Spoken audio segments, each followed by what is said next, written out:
everybody. Welcome to my YouTube channel. So this side your CFA buddy is right back again with another video. So guys, आज हम एक नई video के साथ हैं with a new reading of CFA level 1।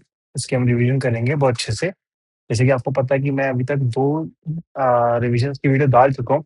So if you haven't watch that मैं अपने description box में उसका लिंक डाल दूँगा, सो you can go and watch that. बहुत अच्छे से मैंने बहुत इफेक्टिवली उनको करवाया। जहाँ पर टाइम देना था I have give the time, मतलब ऐसा नहीं कि रिवीजन है तो 20-30 मिनट्स में मैंने इसको भगा के खत्म कर दिया, इट्स नॉट दैट। मैंने हर एक कंसेप्ट को बहुत अच्छे से समझाया एंड बहुत अच्छा टाइम दिया जहाँ पर उसका टाइम बनता था। सो अभी तक मैंने 2 रीडिंग अपलोड की है, रीडिंग 20 एंड रीडिंग 21।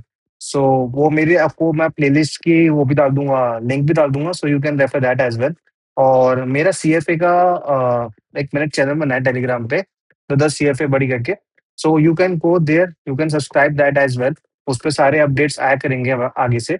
एंड वो भी मतलब वो बहुत बढ़िया होगा आपके लिए इन द फ्यूचर, बिकॉज़ इसमें मैं बहुत सारे नोट्स, बहुत सारी प्रैक्टिकली इनसाइट, बहुत सब कुछ शेयर करा करूँगा। सो उसका लिंक भी मेरे डिस्क्रिप्शन बॉक्स में होगा। And again and one thing more, मैंने इसका इंस्टाग्राम चैनल भी स्टार्ट किया है जिसमें I will share the practical insights, practical videos वगैरह वो सब चीज़ें शेयर करूँगा। सो you can subscribe that as well. So let's get started with a new revision video. So आज हम स्टार्ट करेंगे reading 22, that is corporate governance, conflict mechanism, risk and benefit. ठीक है, इट विल बी बहुत easy as always. जो पिछले 2 readings है दो वो भी बहुत इजी से, एंड इनफैक्ट मैंने जो रिविजन करवाया आपको वो और भी इजी लगेगा। And these notes are prepared जिससे आप वन डे बहुत आराम से रिवाइज कर पाओगे विदाउट इवन सीइंग श्वेजर or without even seeing the curriculum. So आप इसको बहुत आराम से कर सकते हो एंड ये बहुत फॉर्मेटेड है, so you can easily brush up फटाफट 1.5 डेज के अंदर and you can complete that syllabus. So यही माइंडसेट से मैंने ये नोट्स को बनाया है। And you can access this notes through a Google drive link जो मैं पिंग अप कर दूंगा मैं डिस्क्रिप्शन बॉक्स, एंड मैं इसको पोस्ट भी कर दूंगा in the Telegram chat. So you can go there and आप इसको आराम से डाउनलोड करके एंड इसको यूज कर सकते हैं to the full extent. So let's get started with the revision video. इसको भी हम शॉर्ट ट्विस्ट रखेंगे एंड वेरी इंफॉर्मेटिव रखेंगे, इससे आपको एक एक कंसेप्ट बहुत अच्छे से समझ में आएगा।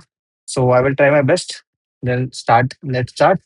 सो first syllabus 22A is understanding the principal agent relationship. So what is principal agent relationship? Anyone?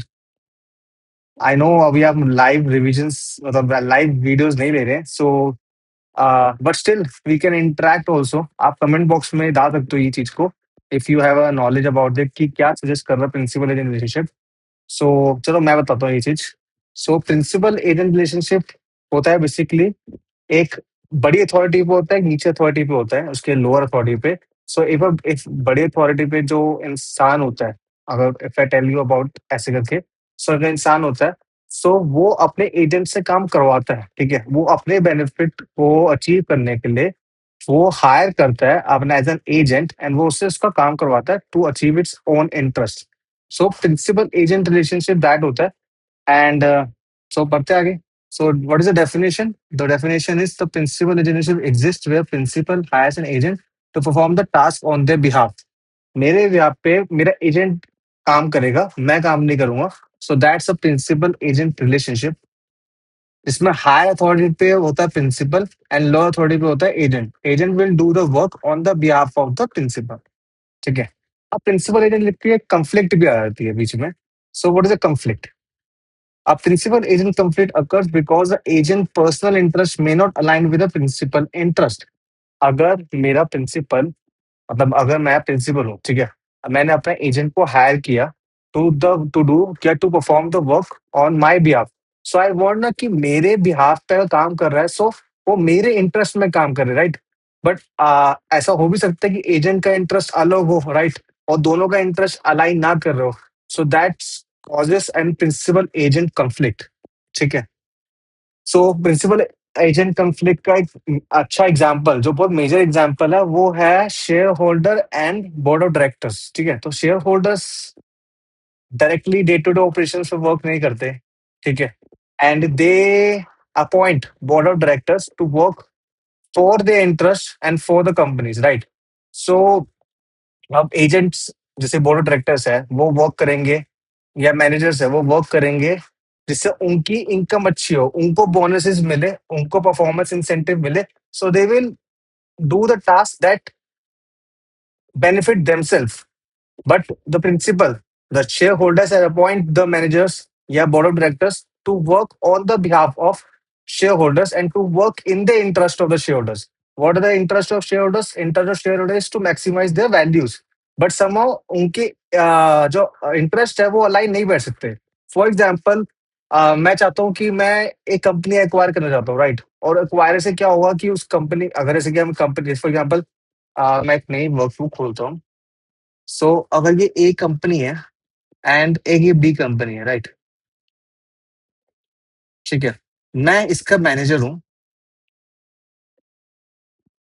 And ये मेरे शेयर होल्डर्स है जिन्होंने मुझे अपॉइंट किया.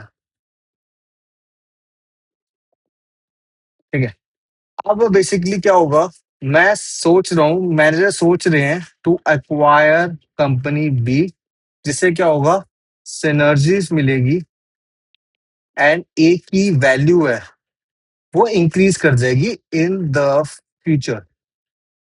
अब वैल्यू इंक्रीज करेगी, सो ऑब्वियसली कंपनसेशन इंक्रीज करेगी.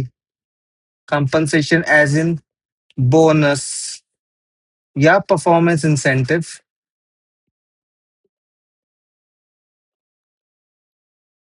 सो अब वो चाहेंगे कि ए कंपनी बी को एक्वायर कर ले, ठीक है, बट समहाउ शेयर होल्डर्स को पता है कि ए और बी एक्वायर नहीं करनी चाहिए, बिकॉज कुछ भी एक्स वाई जेड कोई भी रीजन हो सकता है कि हाँ उनको नहीं लग रहा कि बी इतना अच्छा कल को फ्यूचर में करेगी, या इसके पास कोई सिनर्जीज है जो इसको वो दे पाएगी. सो दे डोंट वांट कि ए और बी वो कर ले, एक्वायर कर ले, but they want managers acquire कर लेंगे, मैनेजर चाहेंगे कि वो एक्वायर कर ले.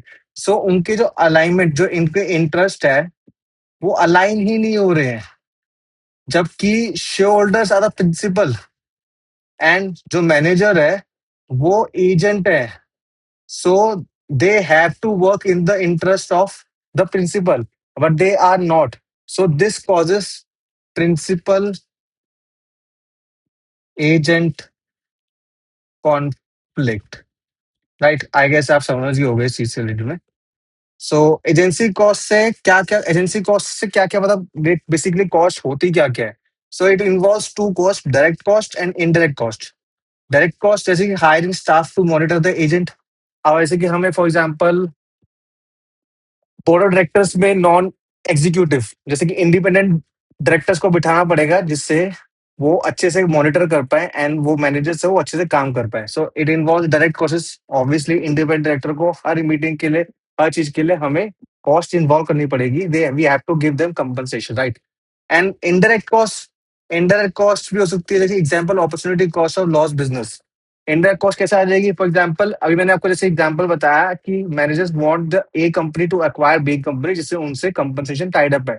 मान लो ए मैनेजर्स की वजह से ए ने एक्वायर कर लिया बी को, एंड समहाउ वो शेयरहोल्डर्स की बात सही निकली एंड कोई सिनर्जी नहीं थी, कुछ नहीं थी, एंड दे एक्वायर एंड उससे कुछ भी फायदा नहीं हुआ.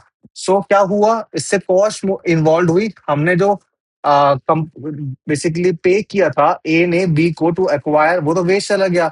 तो अपॉर्चुनिटी कॉस्ट हो गया, बिजनेस का लॉस हो गया.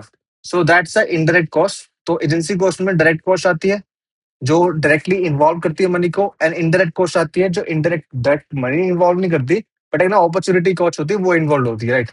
अदर की स्टेक होल्डर्स कन्फ्लिक्ट्स क्या होती है, जो मैंने अभी तक आपको बताई, वो basically stake holders versus manager होती है, right?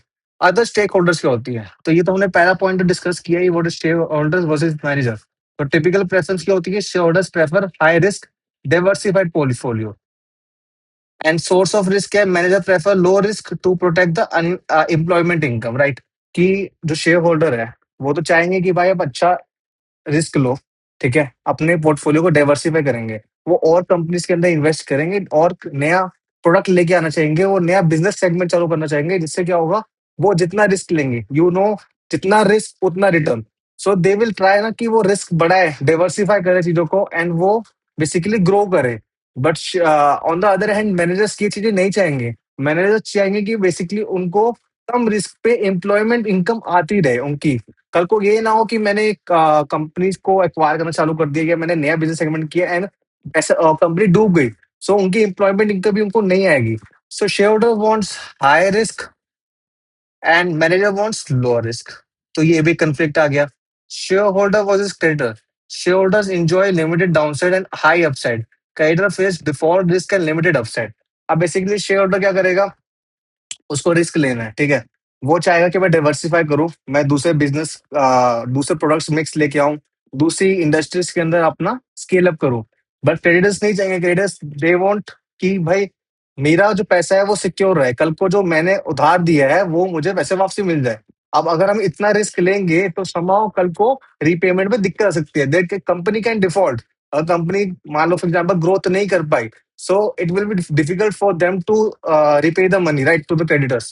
So they face default risk and limited upside. उनको कोई upside तो मिलेगा ही नहीं ऑब्वियसली, जितना मर्जी कंपनी ग्रो करेगी, बट क्रेडिटर्स को उतना पैसा मिलेगा जितना उनको ड्यू हुआ है, राइट। सो डिफॉल्ट रिस्क आ जाएगा, लिमिटेड अपसाइड आ जाएगा, बट शेयर होल्डर्स के लिए क्या है, वो unlimited upside, high upside enjoy करेंगे एंड लिमिटेड डाउनसाइड होगा जितना उनकी शेयर की वैल्यू होगी, राइट। उसके बाद है controlling versus minority share holders. Controlling share holders में push diversification to protect the concentrated wealth and minority share holders prefer focus on high return projects. तो अब मैं आपको बताना चाहूंगा कंट्रोलिंग शेयर होल्डर्स क्या होता है, माइनॉरिटी शेयर होल्डर होता है। सो एक कंपनी है, कंपनी के 100% शेयर होल्डिंग है। इफ अ पर्सन और इफ अ इंस्टीट्यूशंस वो होल्ड करते हैं मोर देन 51% या मोर देन 50%, सो दे एक्वायर कंट्रोलिंग, एक पोजीशन, कंट्रोलिंग पोजीशन है कि they can basically change the decision, they can control the decision. And minority share holding क्या होती है, लेस देन 50-51%, लेस देन, क्योंकि वो माइनॉरिटी है, दे वो share holding can't change the decision, right? So this is the difference between controlling shareholdings and minority shareholding. So controlling shareholder क्या करेंगे, वो may push the diversification to protect the concentrated wealth. जो wealth को जो wealth है उसको बचाने के लिए वो diversification के लिए push करेंगे। बट माइनॉरिटी शेयरहोल्डर नहीं चाहेंगे, माइनॉरिटी शेयरहोल्डर चाहेंगे कि भाई हम एक ही प्रोजेक्ट ले, उस प्रोजेक्ट पे फोकस करें, उस पर हाई रिटर्न लेके जाए, राइट। हमें डाइवर्सिफाई करने की जरूरत नहीं है because their risk tolerance is less. Minority shareholder की रिस्क टॉलरेंस लेस होती है and is also since they are minority shareholders, उनका उनके से डिसीजन रिवर्स नहीं होगा। So that's a conflict they have. उसके बाद dual class structure. Founders retain control within less than 50% of the earning claim. Minority shareholder have reduced the voting power. So basically dual class structure से क्या होता है कि एक तो होता है single single single class, like one vote I have, so one vote one right. मैं वन, एक मेरे पास एक शेयर है तो एक वोट कर सकता हूँ मैं, दो शेयर है तो मैं दो वोट कर सकता हूँ, but one on one. But in dual class structure, different class of structure ऐसे, तो फॉर एग्जाम्पल टाटा के वो होते हैं डीवीआर होते हैं, डिफरेंशियल वोट क्लास या ड्यूल क्लास जो भी कह सकते हैं हम। तो उसमें क्या होता है कि अगर मैं एक शेयर कर रहा हूँ तो मुझे दो के राइट मिलेंगे, मैं अगर दो शेयर कर रहा हूँ मुझे चार के राइट मिलेंगे। So that's a dual class structure. उससे भी बहुत ज्यादा रिस्क आ सकता है अपना कॉर्पोरेट गवर्नेंस का, that is not consider to be good. अगर हम ड्यूल क्लास स्ट्रक्चर है तो that is not consider to be a good corporate governance, right. So info उसके बाद है information asymmetry. So information asymmetry क्या है कि manager typically hold superior information about the firm strategy, making effective monitor difficult, especially in the large complex firm और those with low institutional ownership. So basically क्या है, जैसे आपको मैंने बताया था कि share holder does not operate, मतलब वो डे टू डे फंक्शंस के अंदर या डे टू डे डिसीजंस के अंदर वो नहीं आते, राइट। तो मैनेजर्स के पास, मैनेजर को उनको ने इलेक्ट किया होता है एज एन एजेंट कि वो डे टू डे वर्क करेंगे, वो डिसीजंस लेंगे, वो स्ट्रैटेजी बनाएंगे। सो दे आर द वन जिनके पास रिस्पॉन्सिबिलिटी होती है ना, अथॉरिटी होती है। सिंस उनके पास अथॉरिटी एंड रिस्पॉन्सिबिलिटी होती है, so they have a superior information that जो अपने शेयरहोल्डर्स के पास नहीं होती है। तो उनके पास सुपीरियर इंफॉर्मेशन क्या है अबाउट द फर्म स्ट्रैटेजी, जिसको जिससे क्या होता है, वो मॉनिटरिंग करने में डिफिकल्टी आ जाती है। बेसिकली जहाँ पर जिस कंपनी, जो लार्ज कंपनी है या कॉम्प्लेक्स फर्म है जिसके विद लो इंस्टीट्यूशन ओनरशिप है, सो बेसिकली मैनेजमेंट के पास सुपीरियर इन्फॉर्मेशन है रेदर देन शेयर होल्डर्स के पास। तो दे कैन, वो एक वो बेसिकली शेयर होल्डर्स की वैल्यू को फ्लक्चुएट कर सकते हैं। शेयर होल्डर्स को इतना नॉलेज नहीं है regarding the decisions, regarding the day to day operations. तो there is a information asymmetry between the agent and the principal, ठीक है। स्पेसिफिक मैनेजरियल मिसकंडक्ट क्या है? Insufficient efforts in the investment evaluation. Managerial misconduct क्या हो गया? आपने investment करने जा रहे हो बट आपने एफर्ट्स ही नहीं लगाए, इनसफिशिएंट एफर्ट्स हो गया, ठीक है। Empire building pursuing unnecessary acquisition to boost the size linked compensation. ये सब कुछ इंफॉर्मेशन असिमेट्री की वजह से, बिकॉज मैनेजर्स के पास have a superior power over the firm strategy, so they use in the wrong way, ठीक है। अब आपके पास पावर है, so you have the power, आप वर्क कर सकते हो on the behalf of the share holders, उनकी वैल्यू को मैक्सिमाइज करने होते हो, but somehow there is a misconduct from their side. So एक तो होता है कि इनसफिशिएंट एफर्ट्स लगा दी, जब भी इन्वेस्टमेंट की वैल्यूएशन कर रहे हो, आपने एफर्ट्स ही नहीं लगाया, कि उसको देखा ही नहीं, कि वैल्यूड ही नहीं किया इन्वेस्टमेंट को, कि वो सही है या नहीं है।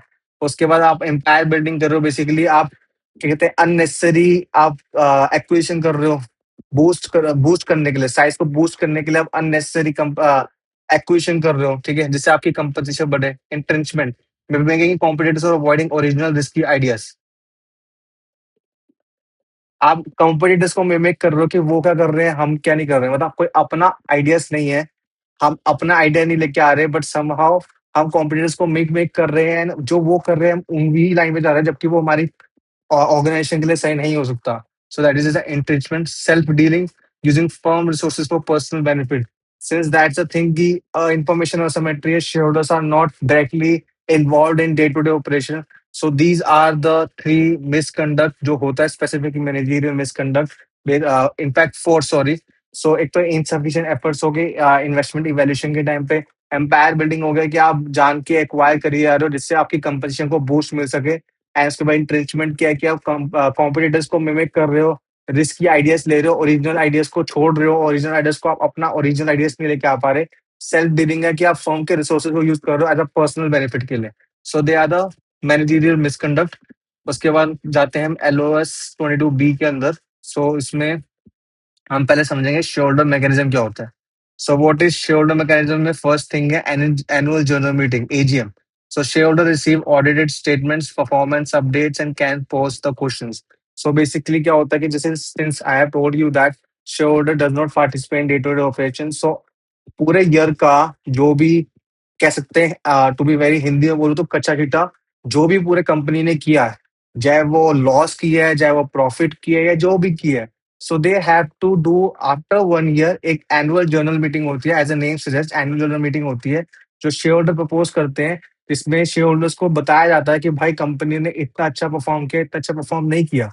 अब वो कैसे पता चलेगा? Obviously there is an audited financial statements, audited as कि शेयर होल्डर्स को इतना नहीं पता, उनके पास इंफॉर्मेशन असमेट्री है, उनको इंफॉर्मेशन नहीं पता। So as per the companies act उनको ऑडिट करवाना पड़ता है, सो इंडिपेंडेंट पर्सन से, तो वो इंडिपेंडेंट पर्सन ऑडिट करता है, एंड उसमें जो भी कमी होती है या कुछ भी है रिलेटेड टू इंटरनल कंट्रोल्स, या कुछ भी फ्रॉड हुआ है या कुछ भी हुआ है, they state in the audited financial statements, उनके एनुअल रिपोर्ट्स के अंदर वो दी जाती है शेयर होल्डर्स को। परफॉर्मेंस अपडेट दिया जाता है कि पिछले क्वार्टर में कितनी अर्निंग्स थी, इस क्वार्टर में कितनी अर्निंग्स है, पिछले एक्विजिशन कुछ हुआ था कि इसमें एक्विजिशन हुआ है या समथिंग दैट। एंड वो आगे से इन चीजों पे क्वेश्चन पोज कर सकते हैं कि भाई पिछली बारी इतने ग्रोथ हुई थी इस क्वार्टर के अंदर, तो जिसमें इतना क्वार्टर में क्यों नहीं हुआ, so what are the drawbacks, वो सब चीजें they can pose this the questions. उसके बाद proxy votings allow share holder to assign their votes to another person when absent. For example मैं एक शेयर होल्डर हूँ, एक आप शेयर होल्डर है, राइट? हमने ITC के शेयर्स खरीदे थे and we have a general meeting, हमारी एनुअल जनरल मीटिंग है।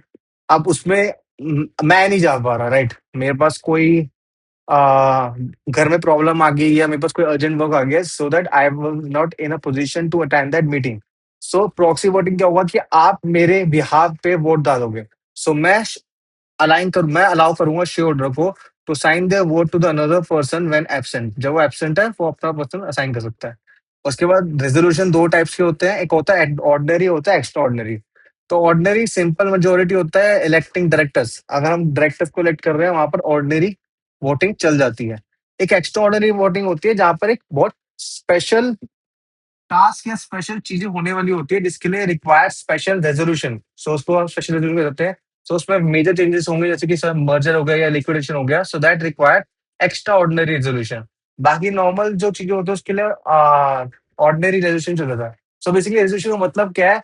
वोटिंग, कि इस चीज के लिए कितने वोट्स आएंगे, किस फेवर में होंगे, क्योंकि बिकॉज ऑब्वियसली शेयर होल्डर्स बहुत ज्यादा है, so they have to do the vote. एक पर्सन डिसीजन नहीं ले सकता, तो have to be a majority. So ordinary and extra ordinary. उसके बाद शेयर होल्डर एक्टिविज्म होता है। बेसिकली शेयर होल्डर एक्टिविज्म जो होता है कि कुछ पर्सन या इंस्टीट्यूशन शेयर्स होल्ड करते हैं इन लार्ज चंक, जिससे क्या होता है वो लॉ बोर्ड रिप्रेजेंटेशन ले लेते हैं, या थ्रू लॉ सूट्स वो पब्लिक प्रेशर डालते हैं जो कंपनी को चीजों को ठीक करने के लिए। फॉर एग्जाम्पल कंपनी फ्रॉड कर रही है, या कंपनी माइनॉरिटी शेयर होल्डर्स को ढंग से डील नहीं कर रही है। सो शेयर होल्डर एक्टिविज्म क्या होता है कि कुछ जो शेयर होल्डर जो बड़ी पोजीशंस में है, they have a big chunk of shares. So वो क्या करते हैं, कंपनी बोर्ड रिप्रेजेंटेशन लेते हैं, वो लॉ सूट करते हैं, पब्लिक प्रेशर डालते हैं, जिससे वो सब चीजें ठीक हो जाए। फॉर एग्जाम्पल कंपनी है वो जान के अपना जो वेस्ट है वो डिस्चार्ज कर दे in the river, so public activism क्या हो सकता है कि वो बोर्ड रिप्रेजेंटेशन ले, ठीक है, वो जाके वो बोर्ड करवाए या लॉ सूट करे या पब्लिक प्रेशर दिलवाए कि भाई कंपनी, आप अपना वेस्ट जनरेट नहीं कर सकते, ऐसे ऐसे बहा नहीं सकते आप। You have to have a proper disposable system, ऐसे आप बहा नहीं सकते। एनवायरमेंट भी एक बहुत बड़ी चीज है देखने को।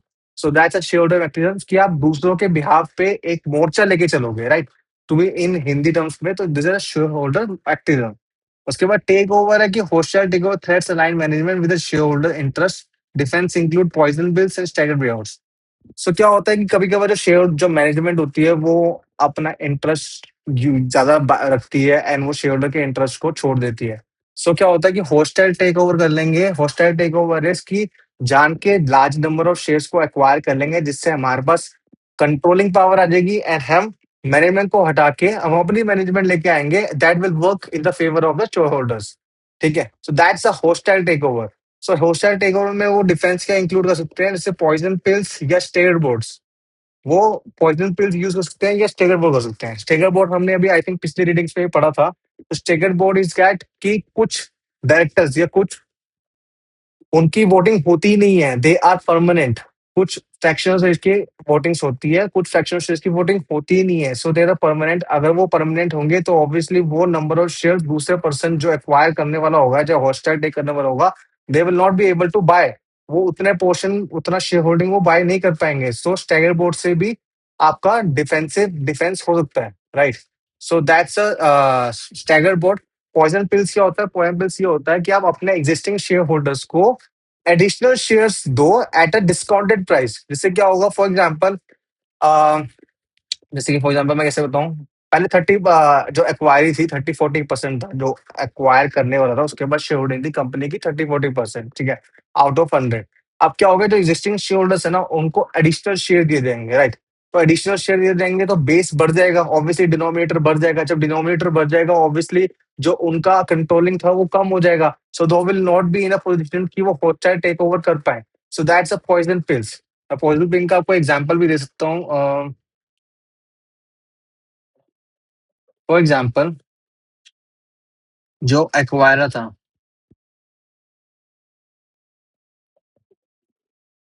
वो 30% शेयर होल्ड वोटिंग वो शेयर होल्ड कर रहा था in the board structure, right? ठीक है, आउट ऑफ ऑब्वियस 30% है तो आप 100 ही होगा, राइट? अब क्या हुआ, जो मेरे एग्जिस्टिंग शेयर होल्डर्स है, मैंने उनको क्या किया, उनको एडिशनल शेयर्स के लिए बात की कि आप एडिशनल शेयर ले लो but at a discounted price. So क्या हो गया, ये 30%, जो 30 बाय पहले ये 30/100 था, राइट? अब ये 30/200 हो जाएगा। सो this is 30%, and this is, अगर मैं कैलकुलेट करूँ, 1 मिनट,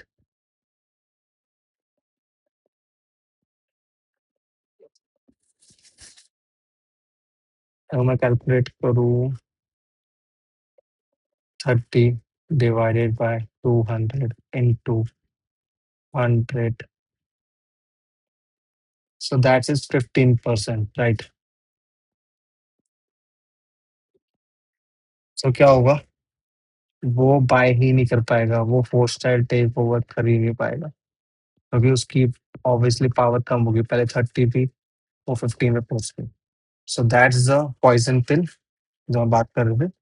ठीक है, सो आगे बढ़ते हैं हम। Stability, this, ठीक है, so that's a take over purpose. तो अभी तक यहाँ पर जितना भी है आई गेस आपको समझ में आ गया होगा। कोई भी डाउट होगा तो you can post me at my WhatsApp में होगा, वो भी आपको डिस्क्रिप्शन में मिल जाएगा। और you can ping me up on WhatsApp Instagram as well, so वो वहाँ पर भी हम ऐसा इनफॉर्मली मिल सकते हैं, कोई बड़ी बात नहीं है। So that's the thing.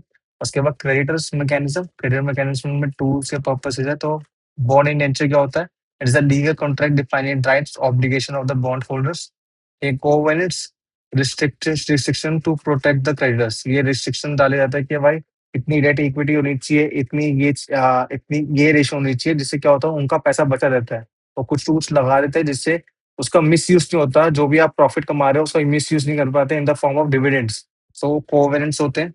Collateral होता है specific asset pledged against the bond. अगर बॉन्ड इशू किया तो obviously there is a collateral, जिससे कल को अगर डिफॉल्ट होता भी है तो they can use the collateral to, मतलब पैसे को अपना बचाने के लिए। एंड क्रेडिटर्स कमिटी भी यूज होती है, coordinate bond holders action during the distress of bankruptcy. सो उनकी कमिटी भी बिल्डअप होती है कि जब बैंक्रप्सी या लिक्विडेशन का टाइम आएगा तो वो कोऑर्डिनेट करेंगे बोर्ड होल्डर के एक्शंस को, वो पैसे उनको दिलवाएंगे। तो दैट्स अ क्रेडिटर्स कमिटी। उसके बाद board of directors and management mechanism. So इसमें बहुत सारी कमिटीज होती हैं जो कंपनी को बिल्ड करनी पड़ती है। ऑडिट कमेटी ये ओवरसी करती है फाइनेंशियल रिपोर्टिंग को, इंटरनल कंट्रोल्स को, रेकमेंड करती है एक्सटर्नल ऑडिटर्स को। उसके बाद nominating governance committee handles board of elections, ethics codes and legal compliances. Compensation remuneration committee set pay for directors and managers, should consist only of independent director, because obviously अगर इसमें independent director नहीं होंगे तो आप director अपना ही मोटा मोटा पैसा निकाल आएंगे in the form of remuneration. So उसके अंदर इंडिपेंडेंट डायरेक्टर ही आएंगे। उसके बाद risk and investment committee, industry specific example finance insurance to monitor risk tolerance and capital management. Obviously industry specifically में कितना पैसा, कितना रिस्क टॉलरेंस है, कितना कैपिटल उनको हमें प्रोवाइड एलोकेट करना है। So this provide risk investment committee. Other stake holder mechanism, employees के लेबर लॉज होते हैं, यूनियंस होते हैं, उनको employ stock option ownership plan दिया जाता है, जिससे उनका जो इंटरेस्ट है वो अलाइन कर सके विद शेयर होल्डर्स या विद कंपनी, जिसे वो हेल्प करे। They feel as a ownership and they do the work. उसके बाद कस्टमर सप्लायर्स कॉन्ट्रैक्ट्स होते हैं इनके, and growing influencer social media से भी वो इन्फ्लुएंस कर सकते हैं बाय कि वो हेल्प कर सकते हैं कि सोशल मीडिया से वो गाइड कर सके कंपनी को कि कोई भी दूसरा बिहेवियर होता है, कोई भी इनका बिहेवियर होता है या दूसरा बिहेवियर होता है, तो they can influence it by through social media. उसके बाद government regulations, regulatory agencies, corporate governance, sports etcetera. उसके बाद है मेरा last LOS, risk and benefit. Risk of poor governance से रिस्क क्या होगा? So basically it is an accounting fraud हो सकता है, या इनएडुकेट बुक कीपिंग हो सकती है। सब optimal risk taking by unmonitored managers. Managers है, उन्होंने सब ऑप्टिमल रिस्क ले लिया, बहुत ज्यादा भी ले लिया, बहुत कम भी ले लिया, जिससे क्या हो गया, जो पैसे लगे हुए हैं एज शेयर होल्डर्स के वो दाव पे लग गए, राइट? उनको तो उनकी इनकम आ ही रही है, सो दैट्स द थिंग। उसके बाद रिलेटेड पार्टी ट्रांजेक्शन कर लिया, फेवरिंग मैनेजमेंट, फ्रेंड्स और family over the share holders. And legal, reputation and bank risk from the compliance failure. इसके बेनिफिट्स क्या है? बहुत ईजी आएगा, इट्स बड़े स्ट्रेट फॉरवर्ड है, तो you can understand it very well. Benefits क्या है? ऑपरेशनल एफिशिएंसी होगी through aligned incentives, reduce legal regulatory risk way strong internal controls, lower cost of debt by financing by protecting credit interest and decreasing the default risk. Obviously governance अच्छी होगी तो default risk कम होगा, default risk कम होगा तो obviously cost of debt lower होगा, and high company value and improve financial performance. Yes, so this is a very easy chapter.